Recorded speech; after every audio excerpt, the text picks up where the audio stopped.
I would do a big party with Michael Douglas at the Cannes Film Festival every year.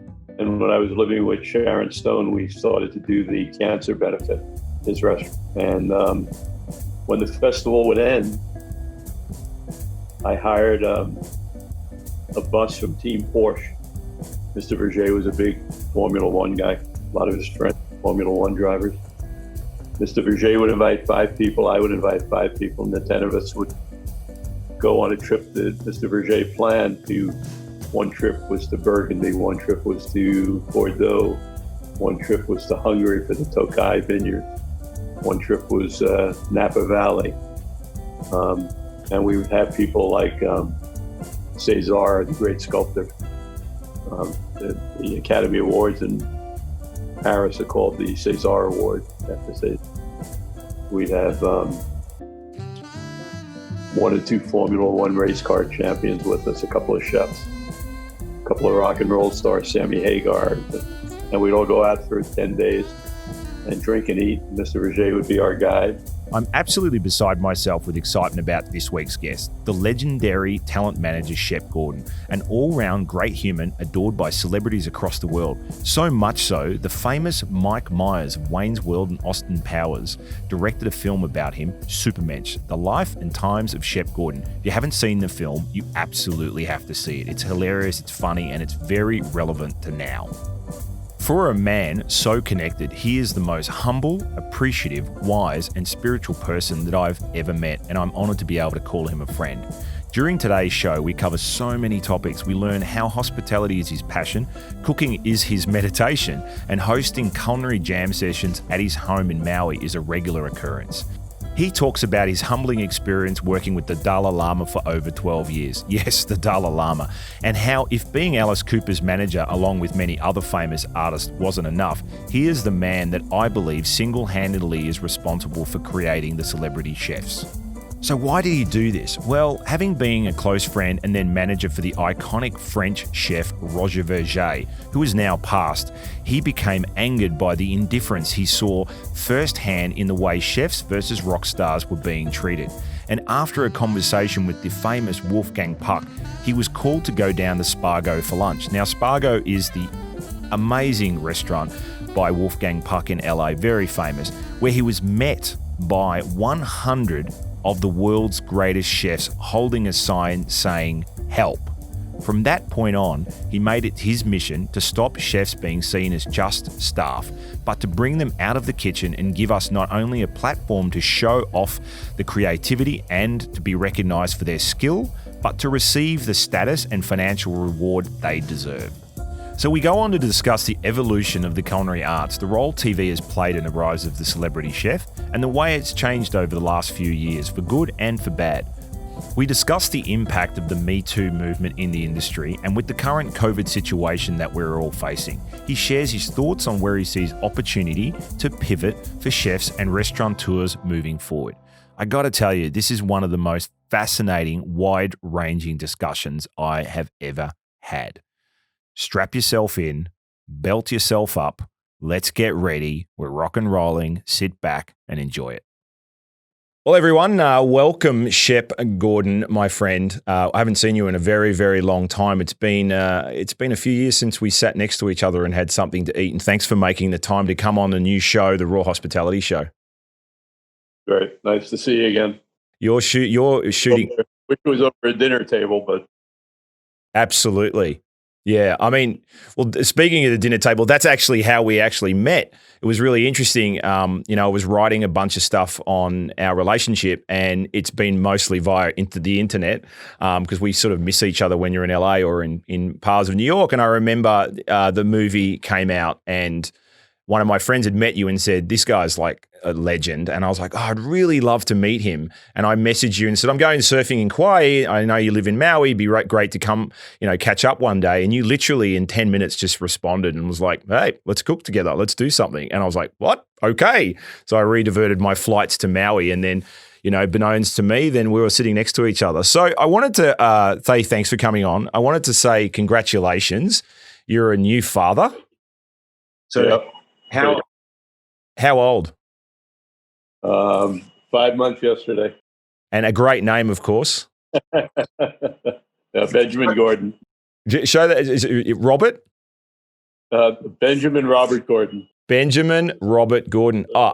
As Papa. Oh, that's amazing. How does it feel? It feels amazing. Yeah, really remarkable. Oh, man. And sleeping well and everything's good in the home set? Almost like a Disney baby. Because you were basically, the baby was coming when we were in lockdown, right? And you were in LA. Yeah, I had to go to LA. I didn't have to, but I live in Maui and the hospital got compromised here, so we went to LA. Understand. Look, I wanted to talk about to the listeners how we met. And what was really funny to me was that, there I am off surfing on the way to Kauai, and a friend of mine had met you and said, I met this really, really interesting guy. And I was like, oh, that's nice. And he goes, no, you got to meet this guy. And I'm like, yeah, sure. And I think it was 2013, late 2013, the movie Mike Myers did his directorial debut on The Life and Times of You. And the movie came out, and I'd already emailed you and hadn't seen the movie and known about it. And I emailed you, and I just said, he said, you've got to connect with this guy. He really is Mr. Hospitality. And I was like, is this a hospitality guy? And I emailed you, and 10 minutes later, you said, yeah, I'd love to connect. And I'm like, well, I could be in Maui. And you're like, sure. And I think we conversed a little bit. And then all of a sudden, I found myself sitting at a dinner table with you. Yeah. That's it's a small island, and it's such a different experience if you just come here and you don't know anybody. Yeah. So I've always felt that's sort of one of my obligations for being lucky enough to have lived here so long.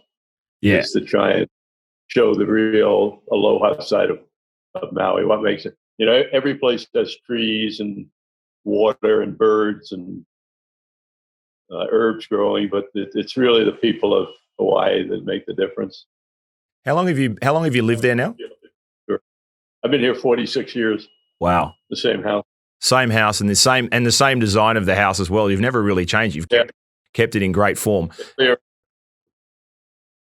I wanted to ask you, so, we're thinking one night it'd be great to do a Q&A at the Neuhaus group, where I'm in the studio now, and maybe segue into the movie, because I've been sending it around to a lot of people and they've seen it again. And I watched it the other night again, just for historical purposes. I think I've seen it about 6 or 7 times, and I just pissed myself laughing, and it's still relevant to this day. So can you explain to me, before we talk about the movie, why are you so passionate about hospitality and cooking? Because I read somewhere that's basically your version of meditation. Is that right? Yeah, I think that cooking is sort of has become sort of my meditation. Yeah.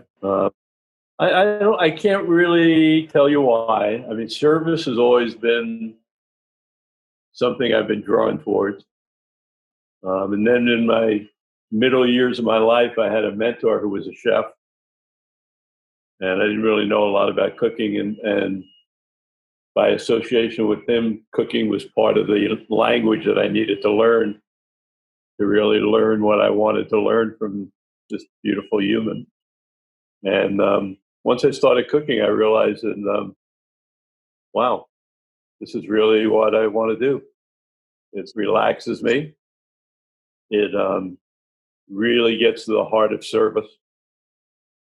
It's exciting, and it's sort of like what I do for a living, which is, produce events for artists. But it's so much like in the Buddhist tradition, there's a mandala. They make a sand mandala, and monks will spend 2 weeks making this beautiful sand mandala.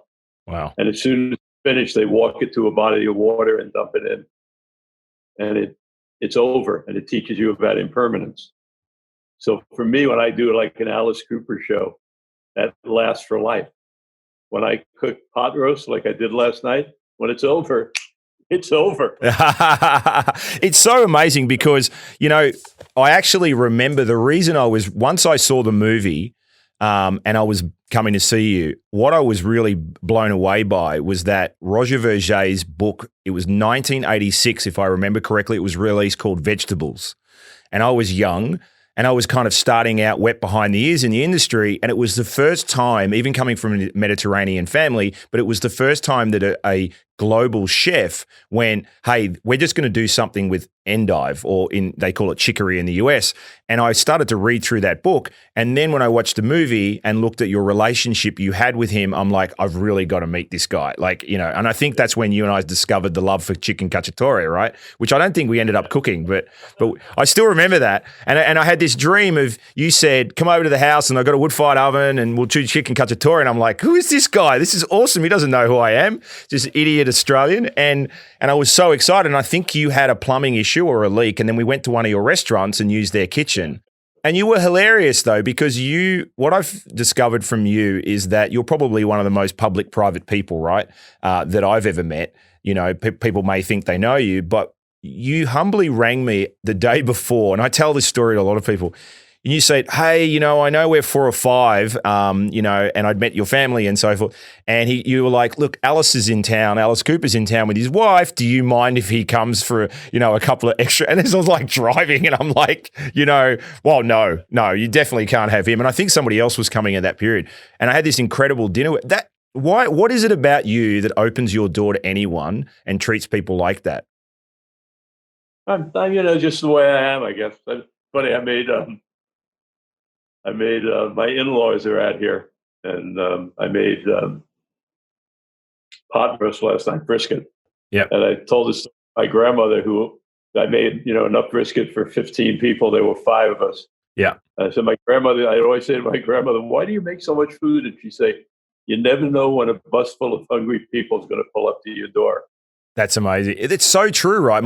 My father was renowned for that. I overcook, and my father was renowned to bring people. My mother always used to cook extra food because he'd always bring home some derelict that he found at work, or some guy that was on his own, or something like that.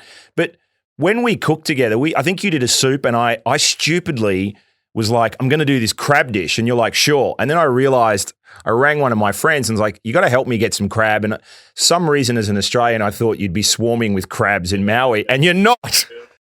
Not at all. Yeah. No. And so we're warm water, so there's no, we get a lobster, we get a spiny lobster. We have shrimp farms, but none of those fish are indigenous to here. And you'd think I'd know better as a chef. And I remember you looked after me, the Marriott looked after me, and they rang me and they said, there's 2 boxes in our reception for you, and something's moving inside. I think I shipped them from the other side of the world. It certainly cost it like it did. But we had a really beautiful dinner. That's the beauty of Maui and the house. It's small enough that almost anybody connected in one way or another to the culinary world or the music world has somebody in their Rolodex who's been to Maui, who knows me.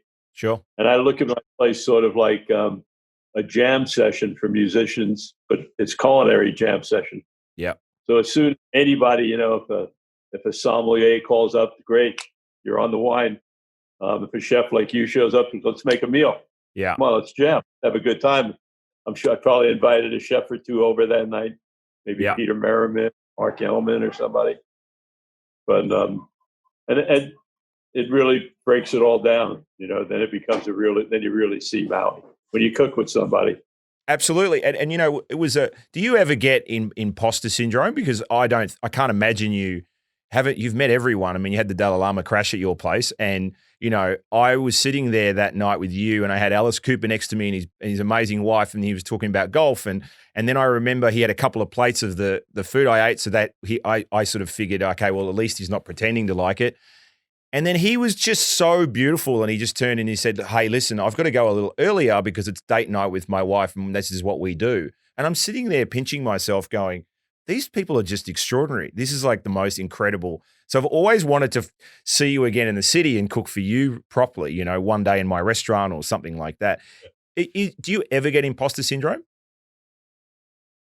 I don't know what that means. So when you sort of sit there with someone and you pinch yourself and you feel like, how did I get here? Should I be here?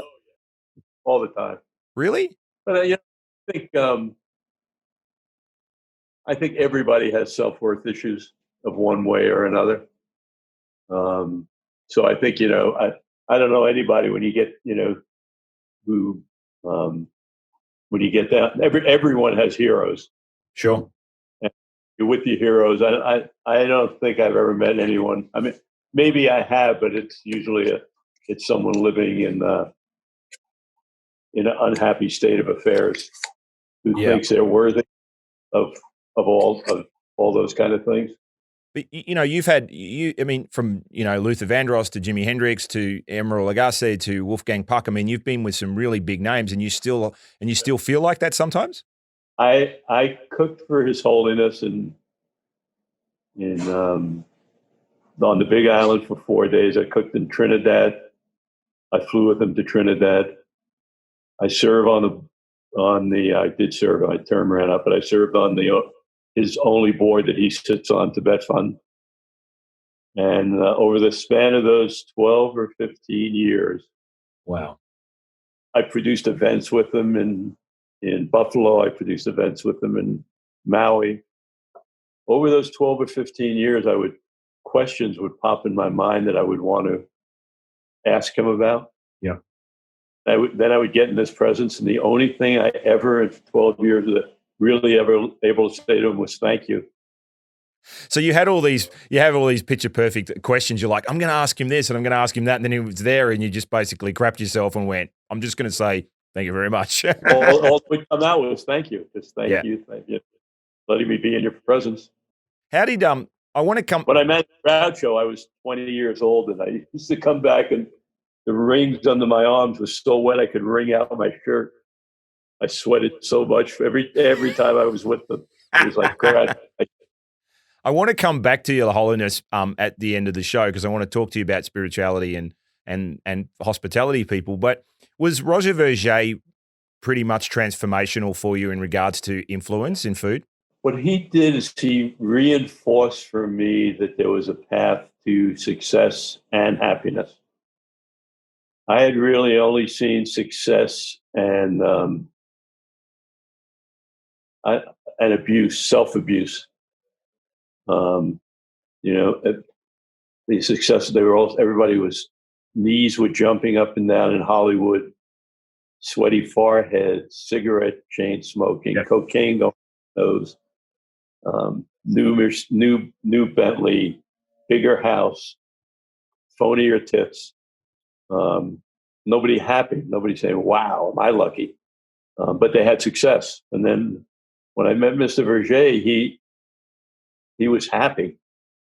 Yeah. And he was successful. And I said, that's who I want to be. I want to be successful and happy. How do I do that? And he let me sort of just hang in his presence. You spent a bit of time with him traveling as well, right? Yeah, I spent a lot of time. I got very lucky. Mr. Verger was married. Wife didn't really travel. She raised the children. He spent a lot of time traveling. And he was lonely. So, I was a good buddy for him, and I enjoyed the good life. And I appreciated him. So we ended up, our rhythm was based, I would do a big party with Michael Douglas at the Cannes Film Festival every year. Yeah. And when I was living with Sharon Stone, we started to do the cancer benefit. His restaurant, Cannes, a really big profile one. Yep. And when the festival would end, I hired a bus from Team Porsche. Mr. Verger was a big Formula One guy. Yeah. A lot of his friends, Formula One drivers. And Mr. Verger would invite 5 people. I would invite 5 people. And the 10 of us would go on a trip that Mr. Verger planned to. One trip was to Burgundy. One trip was to Bordeaux. One trip was to Hungary for the Tokai vineyards. One trip was Napa Valley. And we would have people like César, the great sculptor. The Academy Awards in Paris are called the César Awards. Yep. I have to say, we'd have 1 or 2 Formula One race car champions with us, a couple of chefs, a couple of rock and roll stars, Sammy Hagar, and we'd all go out for 10 days and drink and eat. Mr. Verger would be our guide. He'd go, oh, look at that farm. We'd be driving on a bus, and he'd go, oh, chef, do you see that farmhouse? And I said, yes, Mr. Verger. He said, I bet they make very nice cheese. And you go in the fridge and you take out the cheese. Then he'd show me a picture of the farmer. He'd say, Wow. oh, yeah, just so happened to have the cheese from his farm. He's going to join us for lunch later. Wow. Go to You that's another world, right? And so somebody so well known, because for the younger listeners, he passed away at 86 many years ago. And for me, I, was cooking at 14. He was my hero, and we didn't have the internet, so we didn't have that connectivity. So I only learn about his life through books. I mean, young people now don't realize that, we had to actually read and find stuff. You can't get them online. And what's amazing is you brought up in the documentary, and I know we talked about this once before, was that we were kind of these, giant ego chefs hidden in the background and never really celebrated outside of France, not really celebrated outside the kitchen. I know that was one of the segues into you understanding how to value that person. And I still believe to this day, you're probably the pioneer on getting chefs to be on television and celebrated in a bit more. Whether it's good or bad, it can be indifferent. But really, when people talk about celebrityism in chefs and they're like, oh, I don't believe in all that. And I'm like, well, I think in a good way, at least they're talking about food. At least they're talking about nourishment, whether it's, kitchen nightmares with Gordon Ramsay or whatever. And maybe there's got to be a storyline. What made you and compelled you to basically go, I want to manage chefs? We're ego, maniac, crazy ride, theme parks in our head kind of people. And, we get stressed out about a brown piece of broccoli and the life's going to end. What made you think that was going to be fun or a good idea? It was a combination of stuff. It started with anger, which is very rare in my life. That I do anything out of anger. I'm really good at not doing things out of anger. Right. But after probably 10 years with Mr. Berger, a lot of the traveling for him was not really any different than Alice. Yeah. I would go with Mr. Berger and he'd go to LA and go cook at Spago. We go over to the restaurant in the afternoon. We do a run through with the wait staff and the chefs, just like Alice would go to play the form, and he'd go in the afternoon and do a sound check and a production check. Mr. Berger would go back home, take a nap. Alice would go back home, take a nap. Mr. Berger would get to the restaurant, he'd change into his uniform. Alice would get to the hall, change into his uniform. Mr. Berger would go out and greet his audience, who would present some of his hit dishes and some new dishes. Have to constantly change it, but you can't leave out the things that people love, like his zucchini flour. You had to have the zucchini flour on the menu. Alice had to do his hits, but he had to write new hits. And then there'd be a line afterwards for a meet and greet with Alice and a line for a meet and greet with Mr. Berger. Wasn't really that difference. The difference was Alice got paid. Mr. Berger didn't get paid. But I never really knew the inner workings. He would put on his whites, I would put on a suit and tie and go into the audience. Yeah. And be sitting at a table where the meal would be presented. So after maybe 10 years of doing this with him, I said, Mr. Berger, I'm really uncomfortable in the front of the house. I'm a back of the house kind of guy. Can I be your tour manager? I'll check you into the hotel. Let me get your money. I'll do that. And he said, oh, no, chef, there's no money. I said, what do you need? What, there's what? Oh, no, I don't get paid. And wait a second. We went to this thing, the $1 million opening of Stouffer's. I saw the invitation. They spent $1 million on an opening party for their good customers. They talked about, you didn't get paid? Yeah. It's so common. You were the star? So I went from place to place. I finally got the last event we did. I won't mention the place, but it did a very aggressive Masters of Cuisine program. They were really leaders in the country. And it was a hotel with a fine restaurant. And for $2,500, you got to spend the weekend with these master chefs. Mr. Berger, Bocuse, Alice Waters. It was a very sophisticated program. And, we got up and I went to check him in his room and they asked for a credit card. But every other place had, and wow, that's weird. And then We get to the room and it's next to a garbage dump. It smells. So I gave him my room. We do the dinner. It's sold out. He does his lunch. He does his thing. And then I noticed on the advertising at the place that the next night Roy Yamaguchi is cooking at the restaurant. And I had never been able to get Mr. Verger to come to Hawaii. Right. And I really wanted him to come to Hawaii.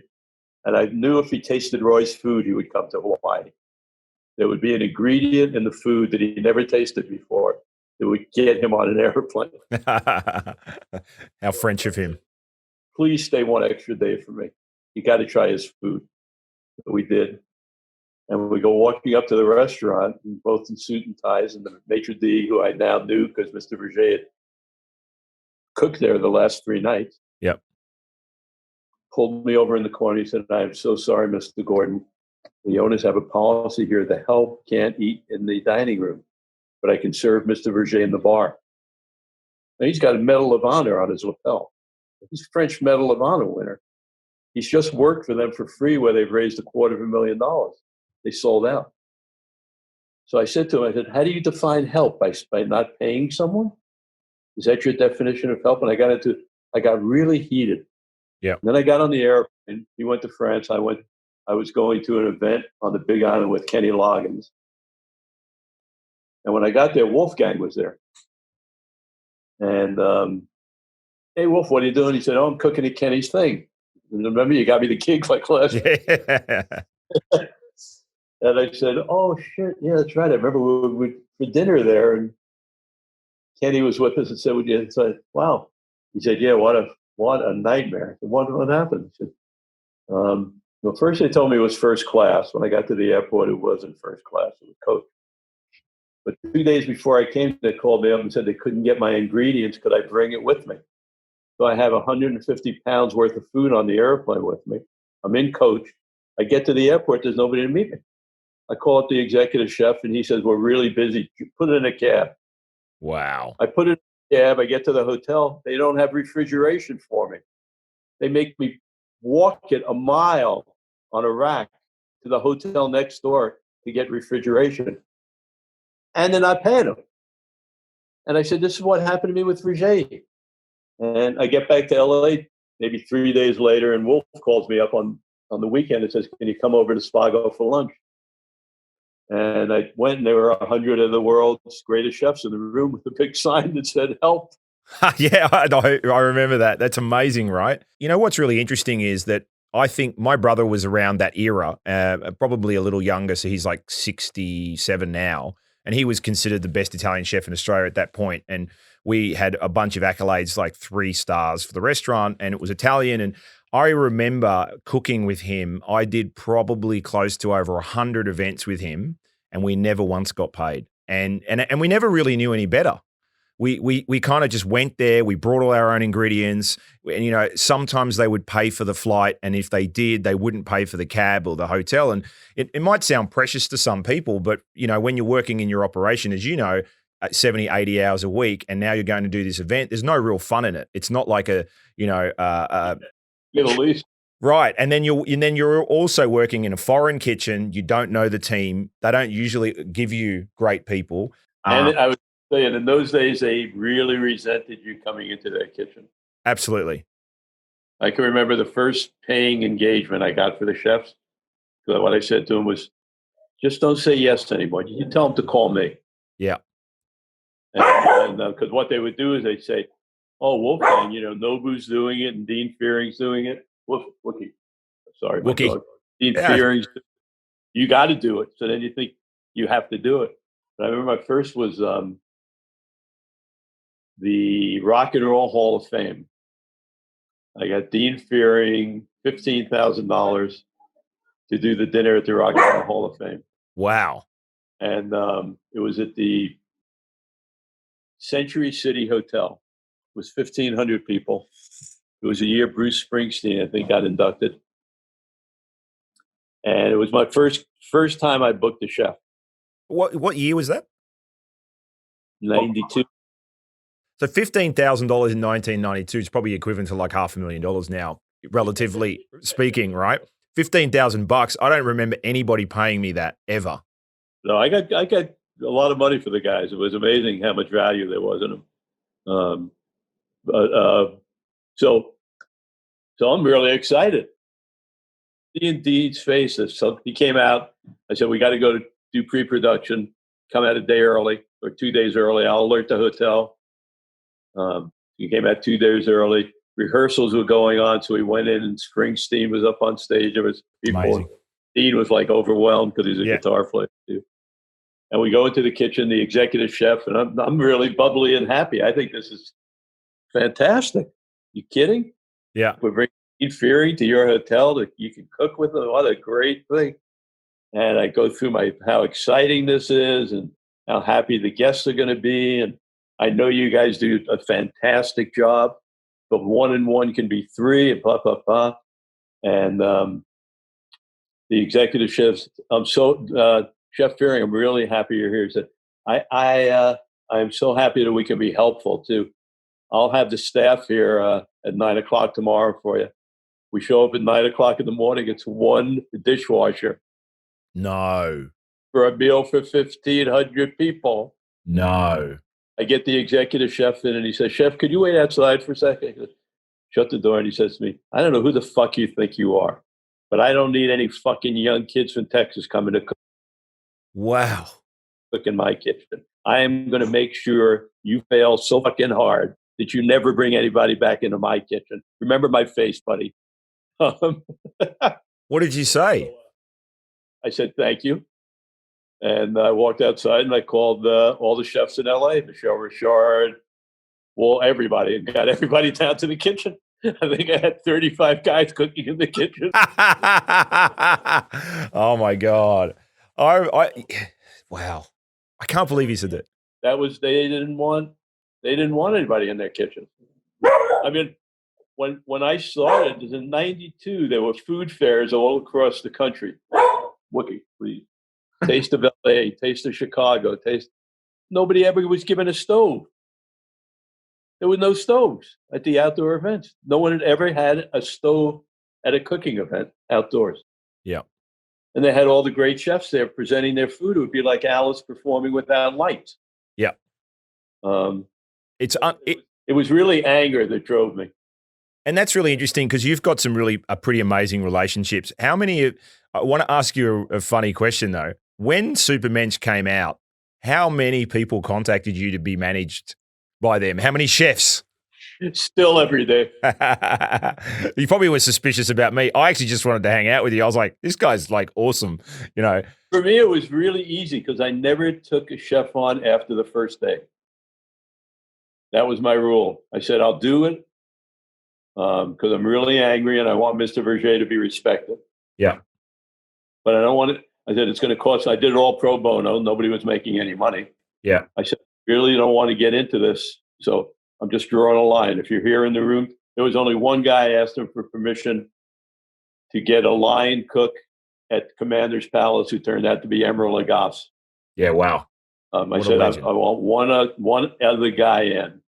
And they had heard him from Commander's Palace. Yeah. And that was it. So I never signed anyone after that moment. But you kind of, you know, I was looking at the chefs that you've actually spent time with. You also, not just that fact that they're incredibly successful, but somebody like Emeril, for example, and Roger, you also choose chefs that have temperaments like you because it's such an ego game, right? And everybody's angry about something and chefs are, you know, like, you know, we talk about that, you know, one of my comedian friends says you stand in front of a crowd of 5,000 people. I'm the only one I'm worried about is the person that's sitting there with their arms crossed like this and not laughing. And it's kind of like with chefs, we get stressed out because we can have a fantastic service. And then there's just that one customer that sends something back that wasn't done well. And you own that night all with that person. And I'm interested in the temperament of the people. Have you ever, like, for example, like Gordon Ramsay, I didn't know at all. And I cooked for him in Australia. And he left a message on my phone and years later, and he said, oh, look, we've been asked, 10 of the world's top chefs have been asked to choose 10 of their favorite chefs in the world.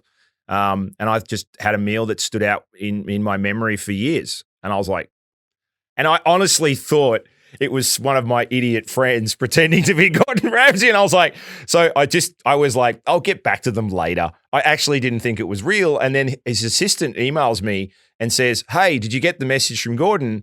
And I was like, holy crap. And because obviously his reputation was built on aggression, there's no hiding that. Boiling Point from London, that show, and, Hell's Kitchen. Then all of a sudden he said, well, I'm going to be back in Australia in 6 weeks. Let's hang out. And I'm like, okay, this is awesome. And they did this great book. Fandom House did 10 great chefs choose their favorite 10 chefs.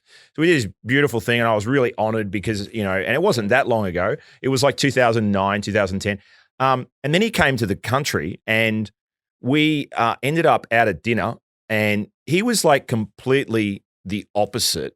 And I felt like he was not only a great chef, possibly a great actor. I think some of it's real, but he was this completely different human being, like nothing like he was on television. People, how do you feel about the, I'm not going to try and get divisive, but how do you feel about the aggression that's on these shows? Because I'm anti it, because I think there's a lot of pain there and kitchens are already hard enough. What's your thoughts on that? I think it's, commerce sometimes can be unfortunate. You make choices as humans. In the evolution of both humans and the culinary arts, yeah, Food Channel was really the leader, and they brought in a lot of television people who didn't have passion for food.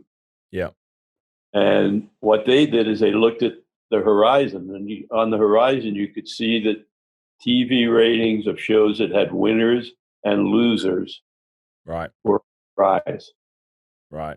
So they started to take the culinary arts and make them a vehicle for winners and losers, which has nothing to do with the essence and the soul of culinary arts. It's about service. Yeah. So guys like Gordon, who I understand are really nice people. Yeah. For the reason of ratings, makes the choice of having winners and losers with the culinary arts as the magnet to have winners and losers. The important part is the winners and losers, not if the dish works or not. And that's the emphasis of the show. You actually don't often the food's not the center and front and center. So let me ask you. I opened my restaurant 2 years ago. Perfect timing to open a restaurant in New York just before an uprising. The Me Too movement, came over New York City and most of America through Harvey Weinstein and Mario Batali and a whole bunch of those people. It was really weird for me to think that stuff still went on. I mean, when I had my restaurants in Australia, I had 6 places and 6 places, and with hundreds of staff. Majority of my venues were run by women, and not because they were women; they were just really good at their job. So then naturally, the harassment side, we were very strict on our policies, but we didn't feel like we had a culture that we had to worry that much, and we didn't. We never had an issue. But when I got to New York, I was shocked to feel like we were kind of back in the 70s and 80s, and some of the stuff that went on. Do you feel like? I mean, I know it needed to happen and be exposed. Do you think it's going to get better? I hope so. Yeah, I think a lot of it has to do with the election. Yeah. I think, if it goes one way, I think we have a court now that fosters all those types of things. Sure. And I think we have I don't want to get political. Yeah. But just last week was the Rudy Giuliani piece, who's a good representative of what they think America should look like. And I don't think one person faulted him for what was seen on that documentary of. You're talking about Sacha Cohen's Borat sequel. Yeah. Yeah. So that was just an accepted by the supporters of Giuliani. Sure. That's accepted behavior. It's not so. So what? Well, so yeah. Really, there hasn't been one reaction. So I think if the Giuliani world gets in power, that really is the norm. Yeah. And I think whether women lose the right to their abortions, whether they lose the right to health insurance. That's alongside losing the right to dignity. I 100% agree, because what Sacha Baron Cohen said, for the listeners that haven't watched Borat sequel, and there was a kind of setup of Giuliani acting, and I'll leave it to the people to watch it. Sacha Baron Cohen said, well, the problem is that not that he didn't think anything was wrong with it. It was that fact that he didn't think anything was wrong with it. He said it twice, and I remember saying, he goes, he thought that behavior was acceptable was the whole point. And it's kind of interesting, and I'm not on any political sides for that, particularly being Australian. My opinion won't have value on that. We've got enough nutty people running our country as well. But, the Me Too movement, I don't want to stay too dark on that. I think it had to get bad in order to, and it destroyed a lot of people's lives. And I'm not talking about the ones that got found out. I'm talking about the people under them that didn't even speak up, because, some people go, oh, yeah, but you've destroyed someone's career. And I'm like, imagine the mental trauma. I had trauma. I remember I had therapy once, thinking, I'm going to try this therapy thing out, right? And I tried it out, and I was like, I'm going to really get out of that. And then they start digging around the corners, and I realized that I was in abusive, drug-fueled kitchens. I was basically, in that environment. Bourdain wrote about it quite a lot. And I said, I said this recently on a town hall with a bunch of chefs. I was like, there is nothing sexy about my era in the kitchen. There's nothing. Everybody wants to make it rock and roll, but actually it was quite divisive. And I think things are getting better. And I think that behavior is unacceptable now and hopefully in the future. So tell me, do you still stay in contact with everyone like Emerald and Wolfgang and so forth? Yeah, I wouldn't say everyone. I stay very friendly with a lot of them. Emerald, Wolf comes out. He has a restaurant next door to my house, so we usually do Thanksgiving together. Yep. Charlie Palmer got married here. Wow. Had a lot, usually Thanksgiving. Yeah, a lot of Celestino Drago comes out a bit. Dean comes out a lot. So yeah, it's my passion, and it's really fun. They come out. We all get in the kitchen. So do you think, not to segue back, but do you think where the celebrity chef movement has gone? I'm weird. Like, I don't really watch a lot of cooking shows, but when I do, I like the really old ones when some of the kids probably won't know Keith Floyd. You remember Englishman Keith Floyd, and he was pretty much drunk the entire show. All the early ones drunk. And he never really cooked that well. I mean, he was a really nice guy, and he never really cooked that well. And the editing was funny because he would be in somewhere windy and they couldn't quite figure it out, and everything was sort of thrown together. And he'd have this massive wine glass, and I always remember the wine was always to the top of the glass. And then they would edit down to the very next scene, which him going, now we're going to start cooking, and the wine's gone right down to there. And it just used to look at the end. He goes, look at that, that's delicious. But I mean, the celebrity shows now, like the chef shows, I don't believe everything was good in the past, but I think some of it's really deep, and I love the international stuff. What's your reaction to what's happening? Things change. I think the word celebrity has really changed in the last 10 or 15 years. I think that I used the word because you could see the moment where celebrity was becoming the most important word in our language. But I think the real difference is that up until 10, 15 years ago, celebrity came out of remarkable talent in something. So you became the celebrity skin doctor because you were the best skin doctor. Understand. You became the celebrity chef because you were Mr. Verger. Sure. You became, once the Paris Hilton, Kim Kardashian wave happened, where you became a celebrity because you were a celebrity. Yep. Happened to maybe make makeup, or who happened to. That infiltrated the culinary arts really fast, like every other art form. Of course. So celebrity chefs now are celebrity chefs not because they're good cooks. They may not even know how to cook. They're celebrity chefs because they're celebrities. It's a really interesting thing, because MasterChef, when I was in Australia, dominated Australia, and I remember they asked me to do a screening for the judge position. The 3 judges on that show lasted a while, and I said no, and they were quite surprised. And I said, I really don't have any love for being famous. I can't imagine how any of that's good. And then I remember years later they bringing chefs on, and I still didn't go on. And I was on this radio show, and I got challenged by a couple of people saying, "So is your ego too big to go on television on this show?" And I said, "No." I said, "My job's to get you to go out to dinner, not stay home and cook." Right? And that's how I felt about it. I was like, I'm a technician. Like, I didn't want to be recognized other than by my friends in their restaurant to get a good table.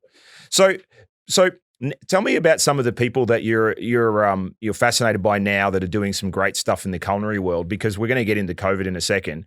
But who out pre-COVID, some chefs that aren't from the past that are kind of present now that you think are quite special and doing something interesting? I haven't really. The big waves that have come, sous vide's become very big since I was in it. That didn't exist then. Sure. I haven't explored it. I haven't really moved on to the new wave. There's a couple of guys, Spike out of Washington, at Washington, D.C., Sure. who's doing the plant-based stuff for Beyond Burgers, really good. But I don't travel that much outside of Maui. Here we have a really good crew of chefs. I like the Roy Choi turned me on to Korean food. For me, Yep. I think it's more new ethnic turns than exciting new chefs Yep. doing the same foods differently, only because I'm not there and exposed to it. Yeah, I agree with you. And I think that the exposure of other continents, like, from Colombian through to, Nepal now, you've got food from Lima, so people are starting to translate. Yeah. You still, so you've got your favorites. I want to ask you something about COVID. So has anybody reached out to you? I remember the story that, the whole movie Supermensch came out from, I guess, your relationship with Mike Myers. As far as I understand it, he comes to stay with you for a couple of days, stays for a few months, realizes you're actually a pretty awesome human being, and you've obviously told him some stuff that you did, and there's this moment of clarity for him to go, I've got to tell this story. Since COVID, there's been a lot of trauma. There's a lot of, closures. There's a lot of people losing their livelihoods. Restaurants have never been affected like this ever. And it's probably going to get worse before it gets better. Have you had to deal with any sort of advisory levels for people in the industry? Yeah, I spent a lot of time, like everybody else did at the beginning of it, realizing that this wasn't going away for a while, and how do musical artists, how do culinary artists find a new highway to their audience that they can monetize. Yeah. And in the music world, it's been very difficult. In the culinary world, I think it's really exciting.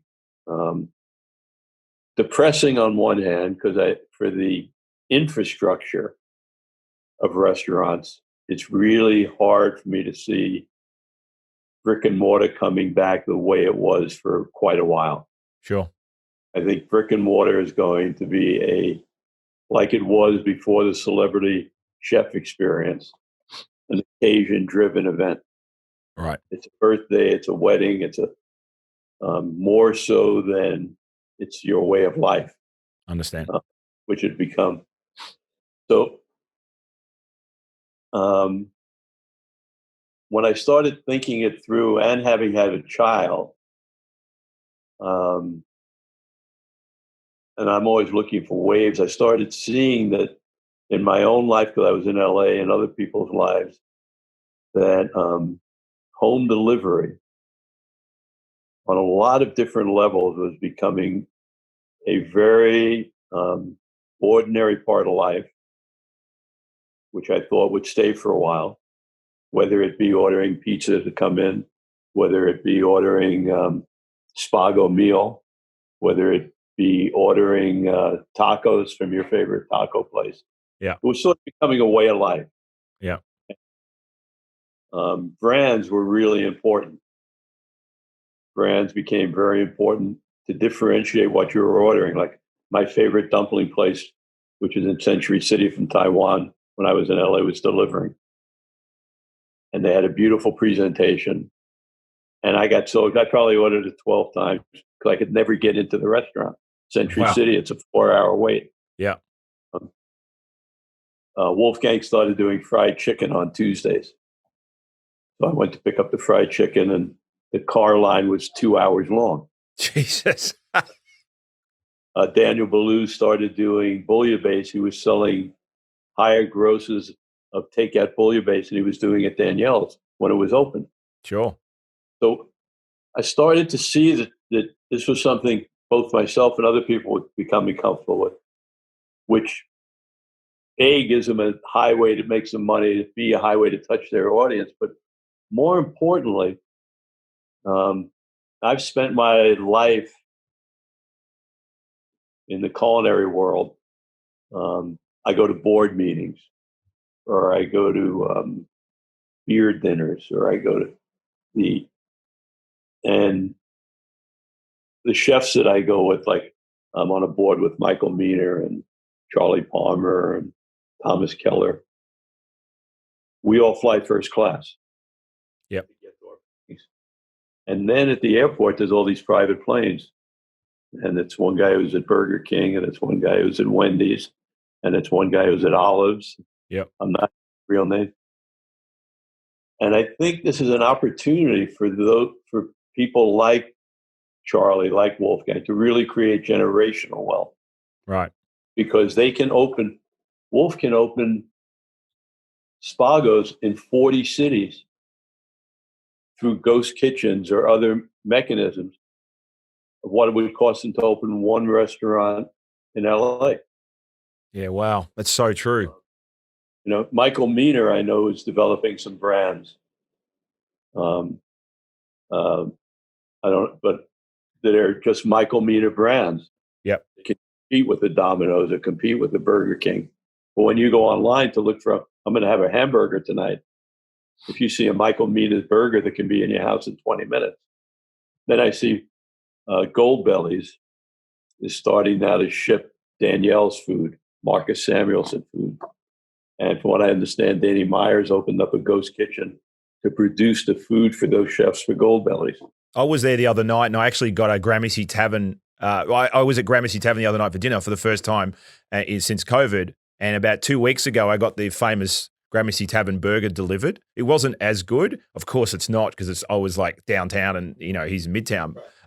But what was really interesting is I was just thinking now, you had a great relationship with Charlie Trotter, right? And I just interviewed Adam Block, whose show is going to come out next year. And Adam is a friend of mine, and he owns the Print Lounge and the Press Lounge and the Print Restaurant in Hell's Kitchen. Is a beautiful rooftop bar. Now, we went into this funny story because Adam was responsible for putting about 12 to 1,500 deals together across America, and he'd put the Time Warner deal together with Keller, and he'd been partners with a whole bunch of chefs. And he brought up Charlie Trotter because they were friends, and he put a deal together in Las Vegas for Trotter, right? And do you remember, because of the Australian, do you remember the story? So the Australian billionaire magnate, Kerry Packer, this is the most ironic thing I've ever heard, was a whale playing at the casino. What casino did Trotter have his first restaurant? MGM. So the story he told me the other day is Kerry Packer, who's very well known in Australia, and I used to look after, goes to this casino, empties out their vault, basically, goes across the road, loses it all, and on the way out they said, when are we going to see you again? He goes, the next time you have a decent bloody restaurant. Typical Australian, right? So they panic and know he's coming back in 6 months and want to get their earnings back. So they ring Adam, and Adam thinks this is the great way for Charlie Trotter to get into the casino. So of course he rings Charlie. Charlie doesn't sound that excited. Adam's kind of trying to do the same thing. I'm trying to make you money. Charlie builds this incredible restaurant. Adam said they didn't spare a cent. They're rushing to get the restaurant built. They got 24-hour workers, union workers on site to have this restaurant built for when Kerry Packer comes back, so they can get his money back and he can stay there for a couple of weeks. And so they build this restaurant, and I know his history of food, Kerry Packer, and they build this restaurant. Kerry finally comes there. He loses a ton of money, so they get their money. He walks into the restaurant, has one appetizer, and leaves. And he goes across the road to some steakhouse. And the irony of this is one of the world's greatest chef who's now passed. And I used to love his books as well, Kitchen Sessions. And I mean, he's doing plant-forward food then, which now is like trendy. He was doing stuff there that was groundbreaking, making ravioli out of radishes and all kinds of stuff. But the irony of this whole story was we took one of the most horrible palates I've ever met was Kerry Packer, who passed. He would come into my restaurant. He would yell at the waiter before anything happened and said, I want a fucking blue steak. Now make sure it's blue or I'm going to send it back. I want fries and I want Fanta. And the waiter would say, we don't have Fanta. And he's like, I told Robert, he's got to get Fanta. All right, Coke. And so here's a guy with a palate that loves Burger King, eats a blue steak with fries and Coke, and one of the world's best chefs is the reason why he got a restaurant. You know what I mean? The irony in that. Is that the reason they shut him down, he didn't last long. Mark Miller had opened Coyote Cafe. Mm-hmm. Wolfgang did a spago in the casino. It wasn't a restaurant. It was just an open little area. Yeah. And then they had a chance with Mark Miller, and Mark Miller works. And then they brought Charlie in for Packer. And they put Charlie in a hallway. It was a room. It was an old closet room that they readjusted. Yep. But what they did do is they put an amazing wine cellar in. Yep. And Charlie did a set menu. It was a 5 or 6 course menu. Yep. And the first 4 or 5 weeks, every single person in the restaurant was a casino comp. Yep. And the ticket average was over $1,000. Wow. Because of the wines they drank. Sure. So after about, I would say the restaurant couldn't have been open more than 3 months. Wow. They came to Charlie and they said, listen, you got to serve, people got to be able to order. You can't do 6. We need people out of this restaurant in under 45 minutes. You cannot give them a 6-course meal, let them order 1 or 2 things and go. Sure. Charlie wouldn't do it, so they closed them down. It's incredible because he was a fiery chef, but it very well respected. And I mean, I was in my teens when I was reading his books again, no internet. And I remember the kitchen sessions and trotters. And I remember his book was incredible. I was so inspired that I can't remember the name of it. And then he did a supermarket and some branding and all that kind of stuff. Yeah. And you'd walk in the kitchen and there'd always be like a nuclear scientist or a biophysicist working. Yep. And wasn't he incredible? Because he was like one of the first people to put a kitchen table in the kitchen. Yeah, in those. Yeah, I think the first was the Dorchester, Anton Mott. Yeah, right. That's very true. Put an elevator in and a kitchen table, and I remember telling Charlie about the kitchen table, and next thing there was a kitchen table. Yeah, and I mean, the funny thing was that I came from a pretty wild kitchen. And I used to laugh at myself thinking if there was a kitchen table in here, we'd probably have to treat it like the Blues Brothers and surround it in chicken wire because it was so fry pans were going everywhere. Everybody was screaming. I can't imagine why anybody would think that's fun. But how did you meet Charlie Trotter? Through Emerald. Ah, right. I mean, he was at that first meeting, but I didn't meet any of the guys at that first meeting. And then when I became close with Emerald, him and Charlie were really close. Yeah. Do you think now? I represented, I never met. Yeah, really? Yeah, because there were like 100 of them, and I was very honest with everybody. I'm going to build a highway. You all can go down the highway, but I can't deal with each of you. I'd have to have 20 people in my office. Yeah, and nobody was making any money, so a lot of them I never met. Do you think now? I mean, it's really this is an answer I think we probably all know, but sometimes a celebrity chef is great to get that first hit in the restaurant, but it seems like sometimes it can be a bit of a curse as well. So, I opened a restaurant a couple of years ago in Perth, Australia called Santini, and for this group that I work with, and we won best restaurant and we've won state best restaurant for the last 3 years, which is great. The first 6 weeks of opening, we had over 35 reviewers in and out of our restaurant. The first week of opening, we had a bunch of them. We had one night, I was standing on the pass because it was an open kitchen and I'm like sending out the food and it's crazy. There are 3 reviewers on 3 different tables reviewing the restaurant in one night. because it was a bit of a big deal and da-da-da. And I made sure when I came to New York, I'm not a big name here. I'm, maybe a big fish, small pond in Australia. The other way around here, I'm small fish.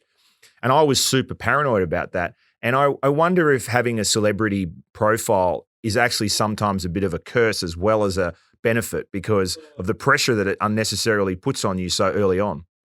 I don't know. It's the one thing I know is that no restaurant's ever a sure bet. That I know. Yeah, absolutely. They all just seem to have some kind of a rhythm. So you do the best you can do. You try and, open as economically as you can. I think what my experience has shown me that winning or losing 90% of the time is in your rent deal. That's so true. So that, and most young up and coming chefs don't focus unless they have a really wise partner. Don't focus on that rent deal.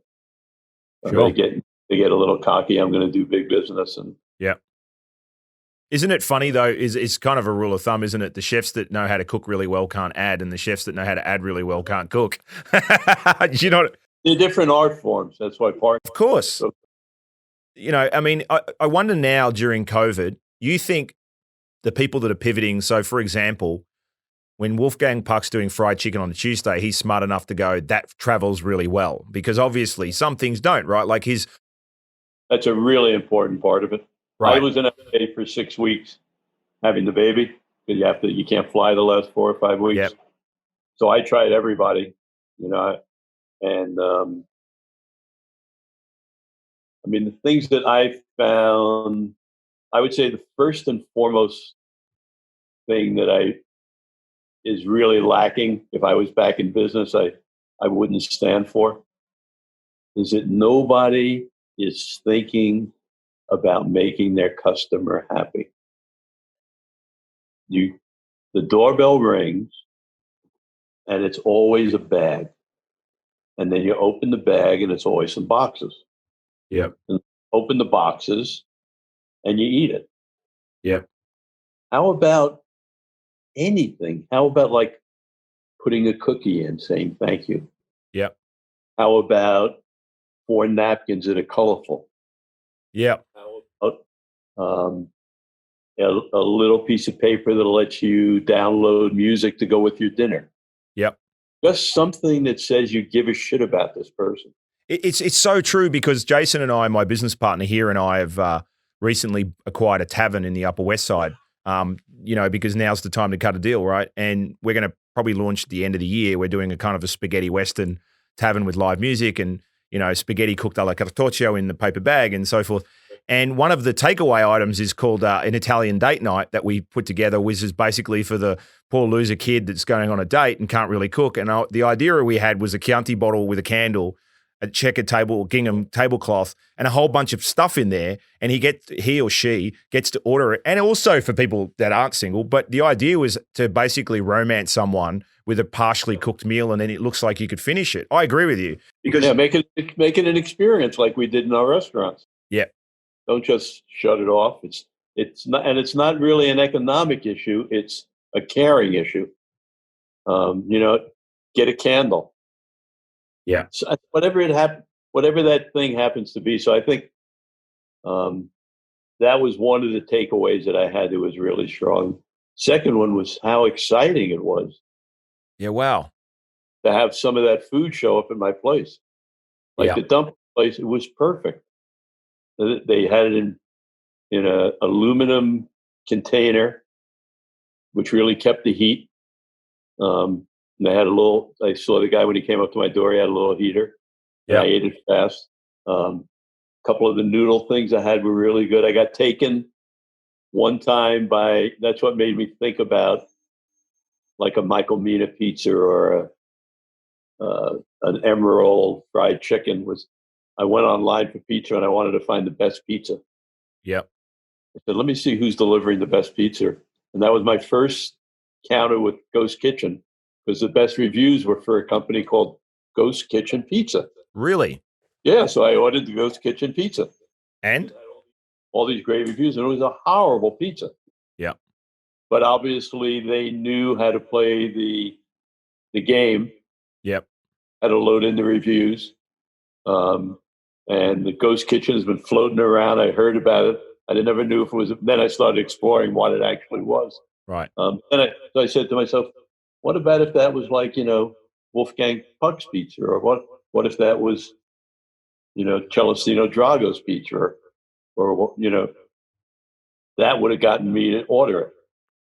Yeah, I mean, it's really interesting because the pivot that people have to adjust to is a Naples style pizza doesn't travel well. It's always going to come cold. It's always going to be soggy. Whereas a New York style pizza, exactly, and they always taste better. And so it's really fascinating because I want the hospitality people that listen to this show to have some knowledge from this and be able to build on how they're going to pivot out of this COVID period, which I think is going to be around for a couple of years. If you were in the restaurant business right now, I'd probably tell you off anyway because you shouldn't be. None of us should be. I don't know why I'm still in it. I'm thinking an exciting time. It is.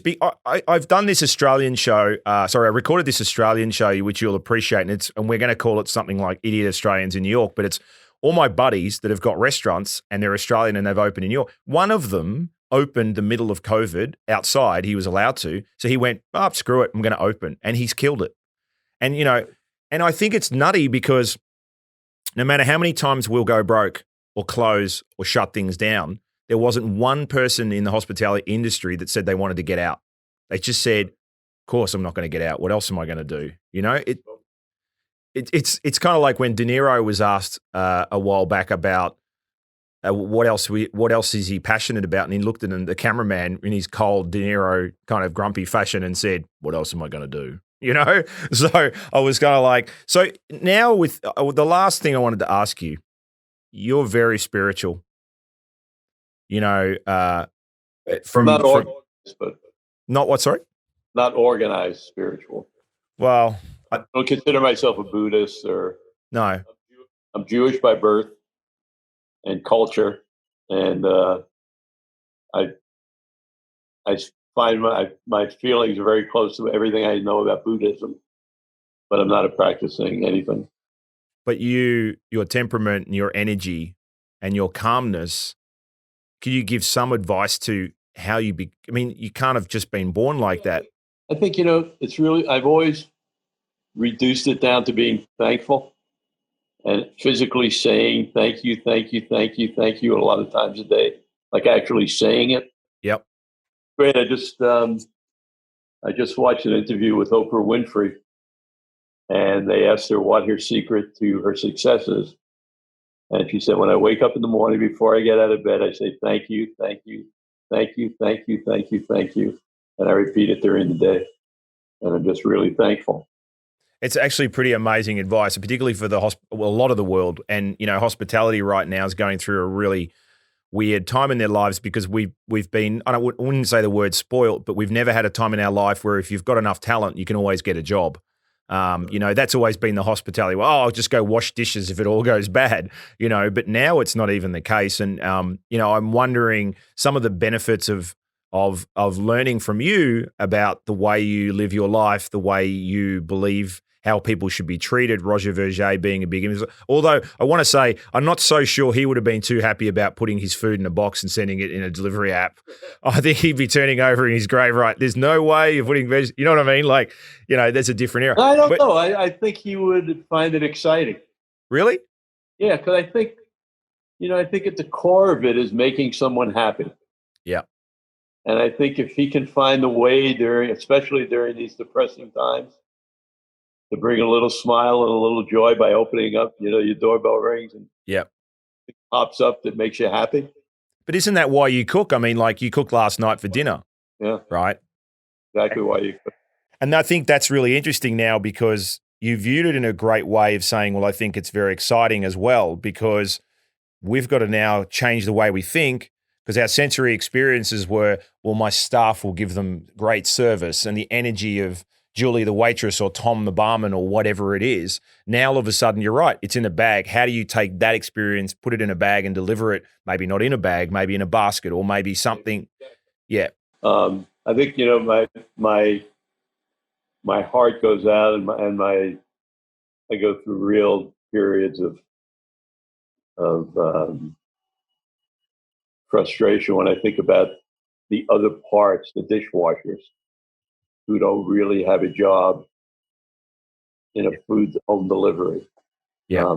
The front desk girls or Yep. guys, the sommeliers. There's a whole world where I think for the chefs themselves, they can find a pass through. Yeah. It's really tough for the infrastructure. I have no answers. Well, I mean, one of the things that we talked about the other day with a couple of hospitality people is learn a new skill. This is the time to hustle. Stay in the industry, but just learn a new skill, learn how to do operations or learn how to do design or whatever you have to do. But the thinking has to change. I don't think this is I think you'll probably tend to agree. I had two of these incredible human beings that I love. They're both veterans at Sparks Steakhouse behind the bar, and I had them on. And one of them's a silverhead fox, is in his 70s, and the other one is an Australian that's been here 25 years. And when I was interviewing them, the Australian talked about, we had some dark, conversations about 9/11, and he said he lost his job as a barman. And I said, why? And he goes, well, because the bar was gone. And, it was downtown. And I was like, right. And I go, what did you do? And he said, I just went to the 9/11 site and worked there for 3 months on helping, volunteering. And then, I talked to Mike, this goes back to you, is I talked to Mike and I said, and I'm going to ask you the same question because this is my last question, but what would you tell your 20-year-old self?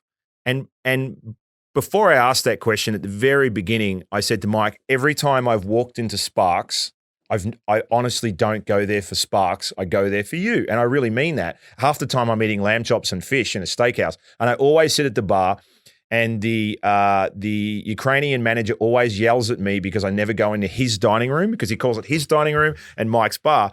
But Mike's always happy. And the bar can be 10 deep and he'll scream out, Robbie! And he'll push people out of the way, sit here. And, I feel like, oh, he's the reason I got into hospitality, right? And he said to me, I'm just a happy person. I'm just always happy because I'm grateful, right? Which is what you're saying.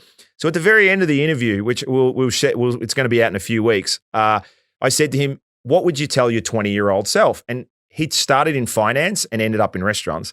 And he said, I would tell my 20-year-old self, stay in finance, you'll make more money. And I looked at him and I said, but you can't say that because you're incredibly happy. How do you know if with more money you would have been happier? And he goes, I'll take that back. I would just tell my 20-year-old self, go for it. You know what I mean? Like, even in hospitality, he's not getting paid. He dabbles in the stock market. His restaurant is shut. He's got a wife and kids and whatever. And he still hangs on to the idea that hospitality is what makes him happy. I love Sparks, by the way. I have 4 adopted children. One of them I caught drinking out of a wine glass when she was 15. We were in New York at I think we were staying at right on 59th Street. Yep. And I said, you want to drink wine? I said, come on, we're going to go drink wine. And I took her to Sparks. Who was it? This is about 15 years ago. Which daughter? Amber. Oh, yeah, I met Amber. Remember, I had dinner with her. Yeah, she's a great. I took Amber to Sparks. Yeah. But at a bottle for the birth of her year birth from Bordeaux. I don't know which. I think it was Lynch Bage, maybe. Of course. Her and I drank the whole bottle, and she got so sick. That's such an Italian thing to do because there's such this American anti-drinking, right? And the first time I got drunk, I came home and I think I drank 2, when alcoholic ciders were a thing, and I was like 14 or 13 and I was throwing up, and he looked at me and he goes, are you done? And I go, yep. And he goes, you okay? And I went, yep. And he goes, well, you've learnt your lesson, haven't you? And he just walked off. He didn't tell me off. He was like, you idiot. You shouldn't have drunk that much. And then forever on, he would always try and, as a kid, try and give you a little bit of cognac because I never realized this, and maybe he did it to shut me up, but he used to give me these little chocolate bottles, and I'd think they're disgusting. And he would always go, no, it's good for you. And it was full of alcohol, right? And you're like 9 or 10.